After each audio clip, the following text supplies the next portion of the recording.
Ujjwala Bhandari madam याचबरोबर या ठिकाणी उपस्थित सर्व भंडारी परिवाराचे निमंत्रित आणि खास सेवा काळामध्ये मॅडम सोबत साथ देणारे त्यांचे जुने सर्व सहकारी म्हणजे सर्व आजीमाजी मुख्याध्यापक सर्व पदाधिकारी आणि यासोबत या ठिकाणी उपस्थित असणारे सर्व शिक्षक वृंद। काही माणसं हळूवारपणे आपल्या आयुष्यात येतात, आपल्याला आपलंसं करतात, आपल्या दुःखात भागीदार बनतात आणि आपल्या सुखाचे क्षण प्रतिबिंबित करतात आणि मग आपसुकच अशी माणसं आपल्या आयुष्याचा एक अविभाज्य घटक बनून जातात। नोकरी म्हणलं की हा दिवस येणार आणि हा दिवस साजरा करण्यासाठी मॅडम आज एवढा मोठा जनसमुदाय आपल्या समोर येतोय, हीच आपल्या कामाची पावती आहे। कारण बराच काळ झाला आता भरती नाही, नोकऱ्याचा प्रश्न महत्वाचा गंभीर झालेला आहे आणि आमच्यासारखी माणसं 2040-39 ला रिटायर होणार आहे। आमचा कार्यक्रम साजरा करायला अशी गर्दी कुठून आणायची?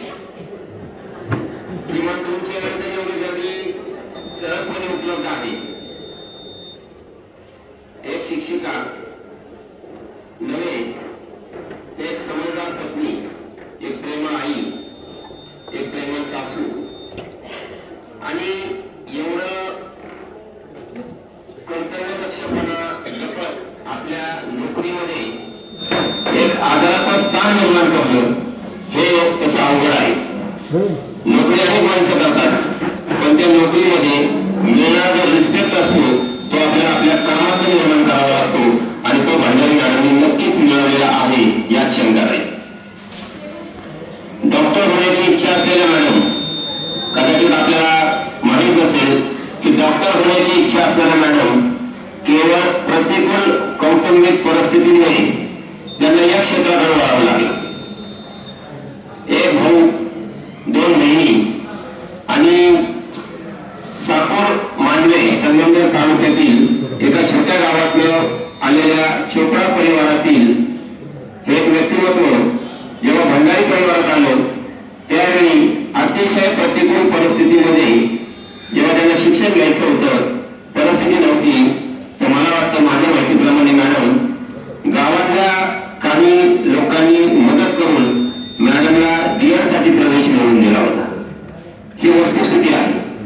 एवढी कौटुंबिक परिस्थिती प्रतिकूल असताना आज ज्या पदावर ते आहेत किंवा ज्या पायरीवर ते आहेत ते निश्चित वाखाणण्याजोग आहे। एक मुलगा, 2 मुली, त्या पण उच्च शिक्षित। मुलगा आज IIT मध्ये डिझायनर प्रोफेसर म्हणून आणि स्टुडंट म्हणून एकाच वेळी 2 जबाबदाऱ्या पार पाडतोय, ही खूप अभिमानाची बाब आहे। एक मुलगी इंजिनियर, एक मुलगी आर्किटेक्ट। या परिस्थितीतलं शिक्षणाची कास त्यांनी सोडली नाही हे खूप महत्वाचं आहे आणि मुलांना उच्च शिक्षित केलं। त्यांची सुनबाई सुद्धा आर्किटेक्ट आहे आणि म्हणून मागच्याच काही महिन्यापूर्वी आपण त्यांच्या मुलाचा विवाह सोहळा आपण अनुभवला। अतिशय भव्य दिव्य विवाह सोहळ्याला आपण सगळेजण उपस्थित होतो। मॅडम, माझ्या शब्दांचा भाव लक्षात घ्या। जसा तेल लावलेला पैलवान असतो जो कोणाच्या हाती लागत नाही तो सहज निष्ठून जातो, तसा मॅडम सुद्धा एका दुर्धर आजाराच्या हातातून सहजपणे निसटल्या आणि म्हणून हे सोपं नाही। आज त्यांचा जो हसरा चेहरा दिसतोय त्या पाठीमागची त्यांची जी मेहनत होती आणि त्याच्यापेक्षा दुर्दम्य इच्छाशक्ती ही होती की 5 वेळा वेगवेगळ्या ऑपरेशन मधून मॅडम आज आपल्या समोर इतक्या छान आपल्या सहवासात आले। त्यांच्या आरोग्याचं रहस्य मला वाटतं की आज त्यांना आशीर्वाद देणारे हात त्यांच्या आईच्या आधी त्यांच्या पाठीशी आले। एखाद्या व्यक्तीच्या रिटायरमेंटला त्यांची आई समोर उपस्थित असणं मला वाटतं याच्यापेक्षा भाग्याचा क्षण कोणता आहे। आणि म्हणून कुठलीही शाळा दगडमातीची एक इमारत नसते, कुठलीही शाळा दगडमातीची फक्त एक इमारत नसते, तर शिक्षक हा त्या शाळेचा आत्मा असतो।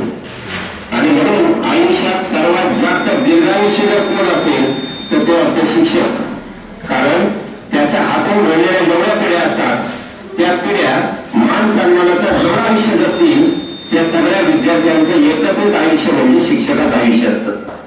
आणि म्हणून हा जन्म मिळणं एक वेळ देवाची कृपा असेल, पण शिक्षक म्हणून आपल्याला नोकरी मिळणं ही आपल्या आई वडिलांच्या प्रारब्धाने मिळणं। आणि म्हणून खूप महत्वाचं आणि खूप मानाचं क्षेत्र आपण त्या क्षेत्रात सगळेजण आहोत। शेवटी मॅडमला पर्यटनाची खूप हौस आहे असं त्यांच्या बोलण्यात काय होते। पुन्हा पुन्हा त्यांच्या तोंडात येतं की रिटायर झाल्यावर मी बेंगलोरला जाणार आहे। मॅडम नगर इतकं सुंदर आहे आणि नगर एवढी माणूस की जगात कुठे नाही। आणि म्हणून किती तुम्ही बेंगलोरला गेला तर काही महिने बरं वाटेल, पुन्हा तुमचे पाय नगरला ओढ घेतील आणि तुमचा सहवास या नगरच्या मातीला नक्की मिळेल अशी मला आशा आहे। शेवटी जाताना एवढंच म्हणेन, पग पग में फूल खिले, खुशियां देखते मिले, कभी ना हो दुखों का सामना, यही आपके लिए हमारी शुभकामना, यही आपके लिए हमारी शुभकामना। धन्यवाद।